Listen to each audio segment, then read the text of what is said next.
देखिए जो हमारा नया चैप्टर है यह है न्यूक्लियस यानी नाभिक। अगर नाभिक की खोज की बात करें तो नाभिक की खोज किसने किया था? रदरफोर्ड ने। वही अल्फा कणों की क्या किए थे? बमबारी किए थे।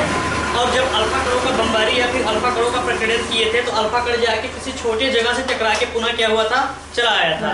तो बताया था कि जो छोटा सा जगह है, जो बहुत स्मॉल जगह है, जिसमें उस एटम का समस्त द्रव्यमान क्या है? निहित है, पूरा द्रव्यमान उसमें उपस्थित है, उसको हम क्या कहते हैं? न्यूक्लियस यानी नाभिक। तो खोज किया था रदरफोर्ड ने। नाभिक की जो त्रिज्या है वह लगभग एग्जैक्ट नहीं है, लगभग 10⁻⁻15 मीटर। अगर इसको हम सेंटीमीटर में कन्वर्ट करना चाहे तो 10⁻2 से गुणा कर देंगे तो सेमी में, क्योंकि 1 मीटर बराबर 100 सेंटीमीटर के होता है, तो 10⁻13 सेंटीमीटर, और यही बराबर होता है 1 फर्मी के। तो जो न्यूक्लियस होता है यानी नाभिक की त्रिज्या कितनी होती है? 10⁻15 मीटर, या सीधे बोल सकते हैं फर्मी में होता है। आगे क्या है? परमाणु त्रिज्या। अगर हम पूरे परमाणु त्रिज्या की बात करें, देखिए ये आपका पूरा एटम है, जो पूरा दिखाया गया है पूरा एटम है, और इसका ये वाला भाग जो दिखाया जा रहा है यह क्या है? नाभिक है। अगर इसकी रेडियस की बात करें तो इसकी रेडियस 10⁻15 मीटर होता है, लगभग बोल रहे हैं अपना परमाणु की 10 हाँ। और इस पूरे एटम की तो यहाँ से लेंगे, इसके नाभिक से यहाँ तक की दूरी लेंगे तो ये कितना होगा? 10⁻10 मीटर, यानी -10 रहेगा, यानी ये किस में रहता है? एंगस्ट्रॉम में रहता है। तो कहीं ना कहीं अगर हम ध्यान से समझें तो ये जो हमारा एटम है, ये जो परमाणु त्रिज्या है, इस नाभिक की त्रिज्या से तकरीबन 10⁵ गुना लगभग बड़ा है, बहुत बड़ा है।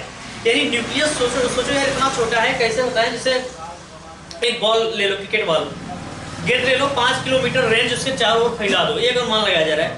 एक क्रिकेट की गेंद ले लो, उसके चारों ओर 5 किलोमीटर का क्या कर लो? वृत्त खींच लो, त्रिज्या का वृत्त बना लो, ये आपका एटम है। यानी जो न्यूक्लियस है वह गेंद को दिखा रहा है, और जो 5 किलोमीटर रेंज का चारों ओर उसके क्या है? राउंड है, वह क्या है? कोस नहीं, परमाणु को, एटम को बता रहा है। तो सोचो न्यूक्लियस कितना छोटा होता होगा। इसमें आप लिख लीजिए इसको, पहले हेडिंग डालिए नाभिक। सुन लो हमारी बात थोड़ा सा। जो न्यूट्रॉन होता है वह होता है, अच्छा पहले जो ये होता है मास ऑफ इलेक्ट्रॉन होता है, वह होता है 9.1 × 10⁻31 किलोग्राम, 31 किलोग्राम। और जो प्रोटॉन का द्रव्यमान होता है वह होता है 1.672 × 10⁻27 किलोग्राम। और जो आपका न्यूट्रॉन का द्रव्यमान होता है, मास ऑफ न्यूट्रॉन, यह तकरीबन होता है 1.674, उसके बाद 9 × 10⁻⁻27 किलोग्राम।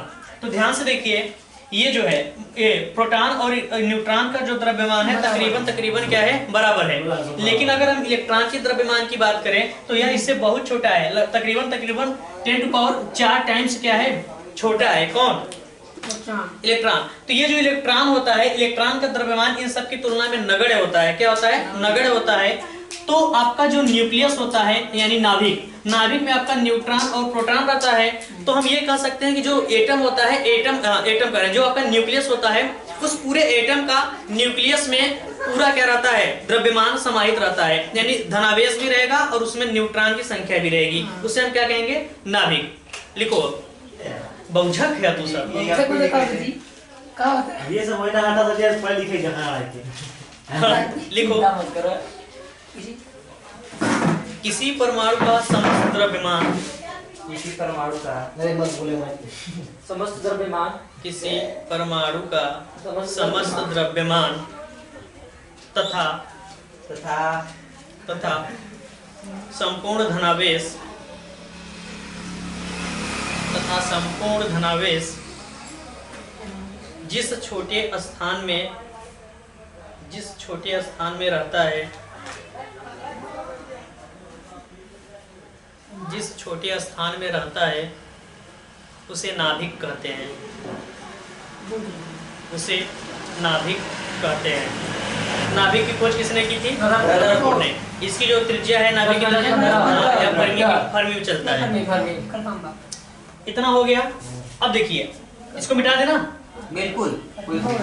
देखिए, अगर हम नाभिक की संरचना की बात करें, चुप रहो यार।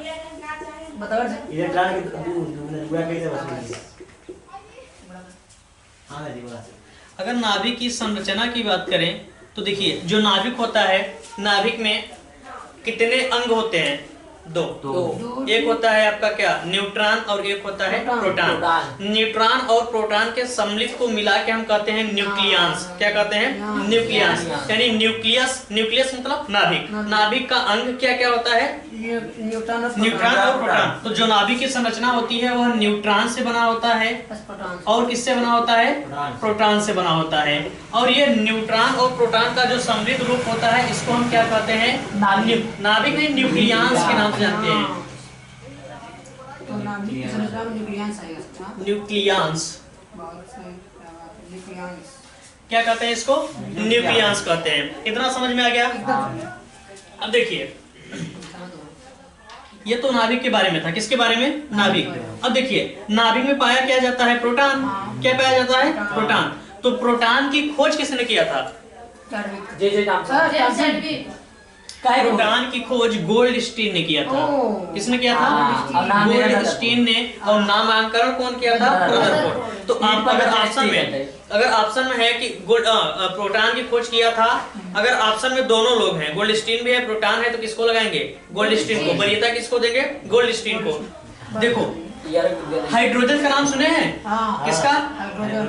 हाइड्रोजन जो होता है, हाइड्रोजन में रहता है 1H1, यानी एक प्रोटॉन रहता है और न्यूट्रॉन 0 रहता है। कितना रहता है? न्यूट्रॉन 0 रहता है। तो एक्चुअल में जो प्रोटॉन है, इस हाइड्रोजन के एटम में एक ही प्रोटॉन है। तो जो आपका ये होता है प्रोटॉन, उसको कहते हैं कि यह हाइड्रोजन का न्यूक्लियस है। किसका? हाइड्रोजन का। हम ये भी कह सकते हैं इसको हम 1H1 से दर्शाते हैं। कहने का मतलब क्या है कि जो आपका प्रोटॉन होता है वही आपका क्या है? हाइड्रोजन का क्या है? नाभिक है या न्यूक्लियस है। हाइड्रोजन का न्यूक्लियस ही क्या होता है? प्रोटॉन होता है। और इसका जो आवेश होता है वह कितना होता है? प्लस ई का। प्लस का मतलब धनावेश, ई का मतलब क्या है? इलेक्ट्रॉन का आवेश। यानी इसको कहते हैं प्लस 1.6 गुणे 10⁻⁻⁻19 कूलम। और अगर इसका हम द्रव्यमान की बात करें तो द्रव्यमान आपको बता दिए हैं। जो इसका मास होता है वह होता है 1.672। उसके बाद आता है आपका 6 × 10⁻⁻27 किलोग्राम। इसको निकटतम ले लेते हैं तो आप नियरली इसको बोल सकते हैं 1.673 गुणे 10⁻⁻27 किग्रा। इसका द्रव्यमान है प्रोटॉन की। इतना बात हो गया प्रोटॉन के बारे में। लिखिए इतना। प्रोटॉन, अच्छा ये बताओ, प्रोटॉन को काहे हम बोले कि हाइड्रोजन का न्यूक्लियस है? क्योंकि हाइड्रोजन के नाभिक में केवल क्या रहता है? प्रोटॉन बस रहता है, न्यूट्रॉन नहीं रहता। वो अलग बात है कि हाइड्रोजन का 3 समस्थानिक है, भी आगे हम बताएंगे। लेकिन इसका जो नाभिक होता है इसमें क्या रहता है? केवल प्रोटॉन रहता है। इसलिए हम बोल देते हैं कि जो हमारा क्या है? प्रोटॉन है, वह नाभिक का न्यूक्लियस है। या सीधे हम इसको कैसे लिख सकते हैं? 1H1। हाइड्रोजन का एक परमाणु क्रमांक होता है, एक प्रोटॉन होता है, इसका द्रव्यमान संख्या भी क्या होता है? 1 होता है। ये तो हो गया किसका? प्रोटॉन के बारे में। अब चलो लिखो न्यूट्रॉन के बारे में। क्या लिखना है? इसको मिटा देते हैं। देखो, पहली बात वही, जो न्यूट्रॉन है, न्यूट्रॉन की खोज किसने किया था? चैडविक ने। इतना गए गुजरे तुम लोगों को बताओ ना। और इस पे जो आवेश होता है, आवेश कितना होता है? 0, यानी यह उदासीन होता है। अगर इसका हम द्रव्यमान कहें तो द्रव्यमान इसका कितना होता है? 1.67। उसके बाद 3 नहीं होता है, 1.67, 1.674 और उसके बाद 9 × 10⁻⁻27 किलोग्राम। अगर इसको निकटतम ले लेंगे तो ये हो जाएगा 1.675 गुणे 10⁻⁻27 किलोग्राम। ये किसका द्रव्यमान है? न्यूट्रॉन का। प्रतीक इसको क्या कहेंगे यार? प्रतीक कैसे लिखेंगे इसका? यन से। चूंकि जो न्यूट्रॉन होता है कोई आवेश नहीं होता, तो इसके नीचे लगा देंगे 0। यहाँ पे आवेश को दिखाया जाता है। किसको? आवेश को। नीचे जो रहता है आवेश को, और यहाँ पे रहता है क्या? द्रव्यमान संख्या। और इसका क्या होता है? द्रव्यमान कितना रहता है? 1 AMU के बराबर होता है। तो यहाँ 1 लगा देंगे, 1 AMU। अच्छा, अगले वाले में नहीं बताया ना। ये जो होता है 1.675 नियर अबाउट लगभग बराबर होता है 1 एटॉमिक मास यूनिट के, जिसको हम कहते हैं 1 AMU। क्या कहते हैं? 1 AMU। इसको बोलते हैं 1 AMU, या सीधे 1 U लिखा जाता है। U का मतलब होता है यूनिफाइड मास। कोई पूछेगा 1 mu में कितना होता है? 1.675 नियर अबाउट 1.675 गुणे 10 टू पावर माइनस का 27 क्या किग्रा 1 mu में इतना द्रव्यमान होता है। ये AMU किसका मतलब है सर? AMU अरे यार एटम का जो एटम होता है एटम बहुत छोटा होता है, तो उसको मापने के लिए हम भटकरा का प्रयोग थोड़ी करेंगे, किग्रा लेके तब लेंगे। उसको मापने के लिए AMU का उपयोग किया जाता है। कैसा होता है क्या AMU? क्या पगला ही होगा यार, एक मात्रक है, कैसा का होता है? किलो देखे हो? हाँ कैसा होता है? लोहे का हम पत्थरों को देखे हैं कि बातें की देखिए। ये एक मात्रक एक पैमाना है। 1 mm में इतना होता है बस। हाँ 1 mu जो होता है इतना होता है। तुम लोग यार बस कैसे नहीं यहाँ पे 0 का लिखे हैं क्योंकि इसका कोई चार्ज नहीं होता। ये क्या होता है 10 होता है। अरे भैया बस कर। एक तो ट्रैक्टर इधर परेशान हो गया कई लोग, इसलिए इसको ऐसे लिखते हैं। हो गया ना? अब लिखो परमाणु क्रमांक, मिटा इसको। किसका तो सर जी पता? मतलब कि जब कमाई यही तो घर से दूर चला जाएगी, घर से रोज जाएगी कमाई। घरे से दूर जाएंगे। परमाणु क्रमांक इसको कहते हैं परमाणु क्रमांक। पगला ही होगा यार। सर भैया कहा तत्व का प्रमाण तुम लोग ऐसा ऐसा बात पूछ रहे हो, कैमरा में कोई देखेगा कहेगा यार कितने गधे आदमी हैं ये लोग, नहीं समझ पा रहे हैं। बढ़िया बढ़िया तभी तो गुस्सा लग रहा है। आप फिर से बताओ। एटॉमिक नंबर क्या होता है? किसी भी तत्व में उपस्थित प्रोटॉन की संख्या ही उसकी क्या कहलाती है? Atomic number. फिर से सुन लो, अलग अलग तत्वों का उसमें प्रोटॉन की संख्या अलग अलग होती है और तत्व की पहचान हम उसके प्रोटॉन की संख्या से करते हैं। किसी तत्व में 11 प्रोटॉन है यानी वो अलग तत्व है, कोई और तत्व है उसमें 12 प्रोटॉन है तो वो कोई अलग है। तो प्रोटॉन करें तत्व की पहचान हम किससे करते हैं? प्रोटॉन की संख्या से। प्रोटॉन क्या होता है? प्रोटॉन करें। परमाणु क्रमांक क्या होता है? किसी भी तत्व में उपस्थित प्रोटॉन की संख्या ही क्या कहलाती है? लिख लो, लिखो। नाभिक में प्रोटॉन की संख्या को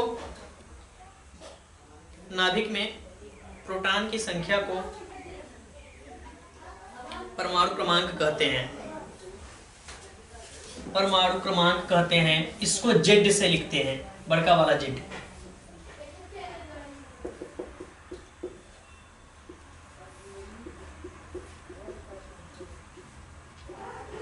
इसको जेड से कैसे? हाँ बड़का वाला लिखा है ऐसी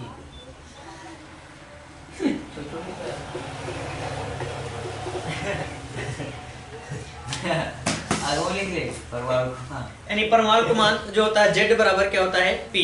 जेड और पी आपस में बराबर होते हैं, वजह यही है। परमाणु क्रमांक को जेड से और प्रोटॉन को पी से।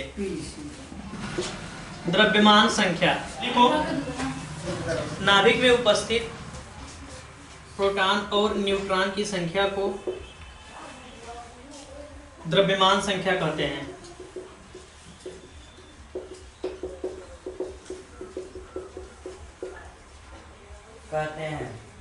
इसको ए से लिखते हैं, कैपिटल ही रहेगा, रिप्रेजेंट बाय ए।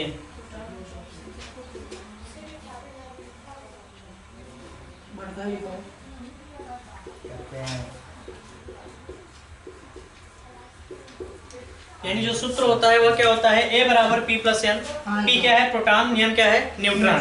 पी को हम जेड भी कहते हैं यानी परमाणु क्रमांक। तो ए बराबर क्या हो जाएगा? Z plus N. देखो ये द्रव्यमान संख्या है, ना कि द्रव्यमान या मास। उसका मास नहीं है, ये द्रव्यमान संख्या है। द्रव्यमान संख्या क्या कहता है कि जितने एटम उस नाभिक में जितने न्यूट्रॉन हो और जितने प्रोटॉन हो उन सबको जोड़ दो, तो सबको जोड़ दो, जितना संख्या आएगा वही उसका क्या होगा? द्रव्यमान संख्या है। अगली हेडिंग है, इसको मिटा दें। परमाणु क्रमांक याद करो तो सही बात प्रोटॉन वाला, पर न्यूट्रॉन की संख्या कैसे याद करो? न्यूट्रॉन नहीं याद करो भी निकाला जाएगा। कैसे? अभी बता रहे। इसके बाद है एटॉमिक मास। इसको कहते हैं द्रव्यमान, परमाणु द्रव्यमान। क्या कहते हैं? परमाणु द्रव्यमान। जो परमाणु द्रव्यमान होता है वह क्या होता है कि उस पूरे न्यूक्लियस का ही द्रव्यमान क्या कहलाता है? परमाणु द्रव्यमान कहलाता है। इलेक्ट्रॉन बहुत छोटा होता है तो इलेक्ट्रॉन को नेग्लेक्ट कर देते हैं, तो बचा क्या न्यूक्लियस में? न्यूट्रॉन और प्रोटॉन। तो न्यूट्रॉन प्लस प्रोटॉन के क्या कहेंगे? द्रव्यमान का योग। तो इसको हम ऐसे भी कर सकते हैं, एटॉमिक मास जो होता है, एटॉमिक मास यह बराबर होता है किसके? न्यूक्लियस मास के। एटॉम का अनुदान प्लस प्रोटॉन के योग के ना। हाँ, तो न्यूक्लियस में क्या क्या पाए जाते हैं? प्रोटॉन प्लस न्यूट्रॉन, यही ना? हाँ ऐसे लिखे मास ऑफ प्रोटॉन, नहीं सीधे यहाँ पे गई ना तो प्रोटॉन प्लस न्यूट्रॉन और इनटू द्रव्यमान करेंगे तो 1 AMU कर लेंगे। क्या कर लेंगे? 1 AMU। यानी जो एटॉमिक मास होता है उसको हम क्या लिख सकते हैं? न्यूट्रॉन और प्रोटॉन को लिखते हैं 1 इंटू 1 AMU। यानी जो द्रव्यमान आएगा, जो एटॉमिक नंबर आएगा, अगर उसमें हम 1 AMU से गुणा कर देंगे तो उसका क्या निकल जाएगा? एटॉमिक मास यानी परमाणु द्रव्यमान निकल जाएगा। करो मिटाएं। किसी तत्व का जो प्रतीक होता है कैसा होता है? किसी तत्व का प्रतीक, मान लेते हैं यक्ष कोई आपका क्या है? तत्व है, और यहाँ पे जो लिखा जाएगा A, इसको कहेंगे क्या? परमाणु द्रव्यमान। क्या कहेंगे? परमाणु द्रव्यमान नहीं, ये द्रव्यमान संख्या रहेगा। क्या रहेगा? द्रव्यमान संख्या। द्रव्यमान संख्या बोले तो P प्लस N रहेगा। P प्लस N यही बराबर A के होता है ना।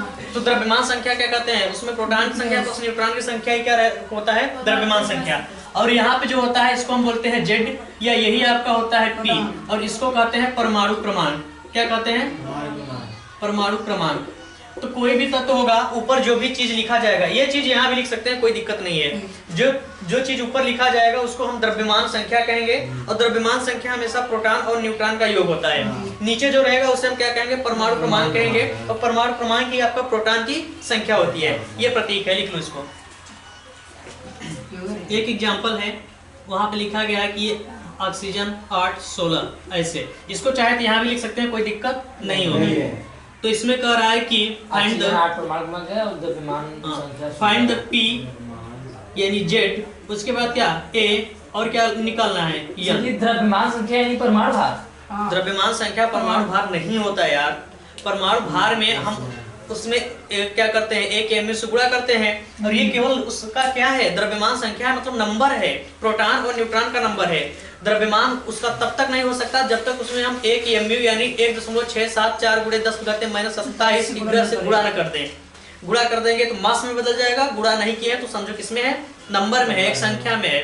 जैसे यहाँ पे हम दिखा रहे हैं, यहाँ लिखा गया है 8 और यहाँ पे है 16। ये क्या है? परमाणु या प्रोटॉन। तो ये आपका क्या बन गया? P या फिर Z, यही ना?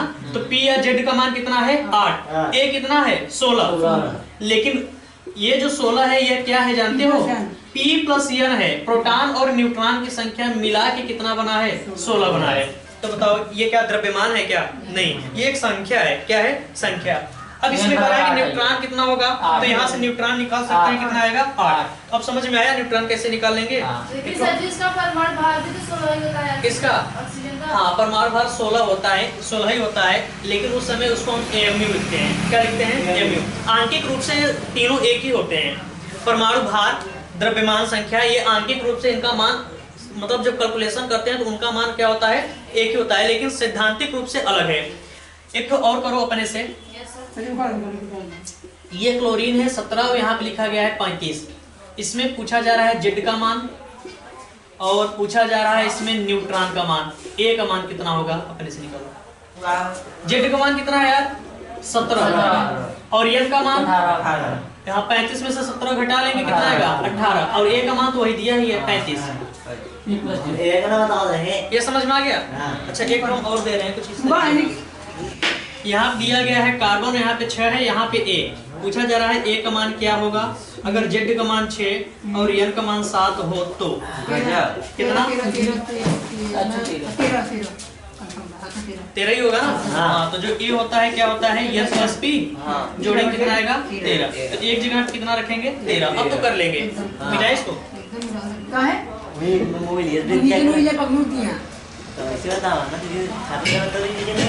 नाभिक का वर्गीकरण।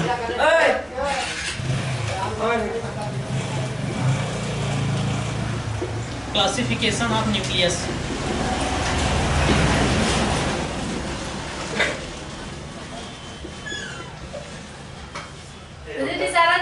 बार प्लीज। दूसरा बार इतना बकलोली वाला काम करते हैं कि कितना हमर खोज खोज काटे पड़े तो नहीं समझ आता है ना। गाना लगा दीजिए। एक ही तत्व के विभिन्न परमाणु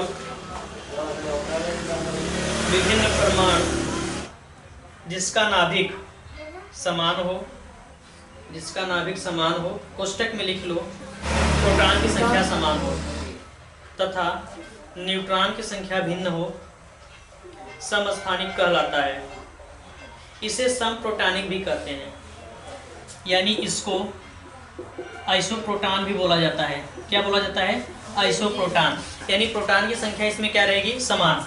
तो हम यहाँ पे कह सकते हैं Z या फिर P क्या रहेगा? सेम रहेगा, जबकि हमारा यह क्या रहेगा? डिफरेंट रहेगा। एग्जाम्पल में अगर बात करें तो हाइड्रोजन होता है,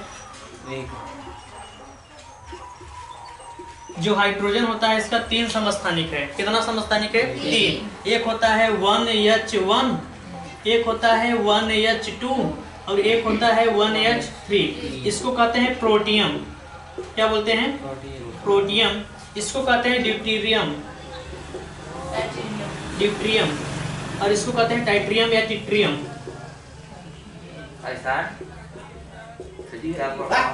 टाइट्रियम क्या कहते हैं? टाइट्रियम। अब देखो, जो प्रोटियम है, ड्यूटेरियम है, टाइट्रियम है।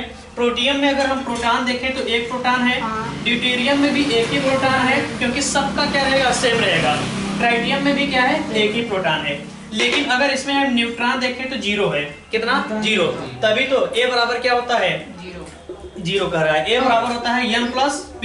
अगर N का मान 0 करेंगे, P का मान 1 रखेंगे तभी तो 1 आएगा। यहाँ पे N का मान 1 है, इसमें N का मान कितना है? 0। यहाँ पे N का मान 0, यहाँ पे N का मान 1 और यहाँ पे N का मान कितना है? 2। तो ये हमारा क्या बन गया? समस्थानिक। समस्थानिक काहे है? प्रोटॉन की संख्या समान है और किसी भी एलिमेंट की पहचान उसके प्रोटॉन की संख्या या फिर परमाणु क्रमांक से करते हैं। इसीलिए इन सभी को एक ही स्थान में रखा जाता है। वजह सिर्फ क्या है? प्रोटॉन की संख्या है। कर लो इसको। सर पहले न्यूट्रॉन 0, दूसरे के में हाँ, इसमें 0 रहेगा, इसमें 1, इसमें 2, इसके हिसाब से, क्योंकि द्रव्यमान संख्या प्रोटॉन और न्यूट्रॉन का योग होता है। इसमें 1 है तो 1 प्रोटॉन है तो 0 न्यूट्रॉन होगा तभी 1 आएगा। ऊपर कितना मिटा सकते हैं? यानी अगर यही हम हाइड्रोजन की बात करें, ऑक्सीजन की बात करें तो ऑक्सीजन के भी 3 समस्थानिक होते हैं। इनका नाम भी अलग अलग होगा। नाम पता नहीं क्या है।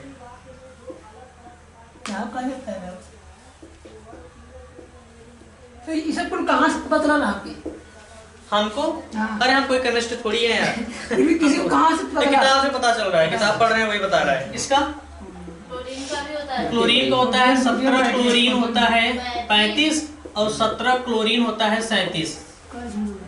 एक क्यों नहीं होता? नहीं, जो 35.5 वाला द्रव्यमान देखते हैं इन दोनों का एवरेज लिया जाता है।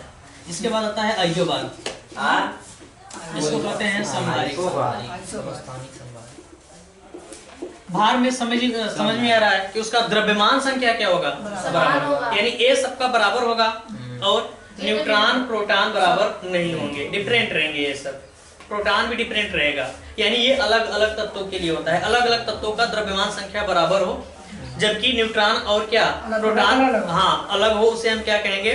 समभारिक कहेंगे। लिख लो।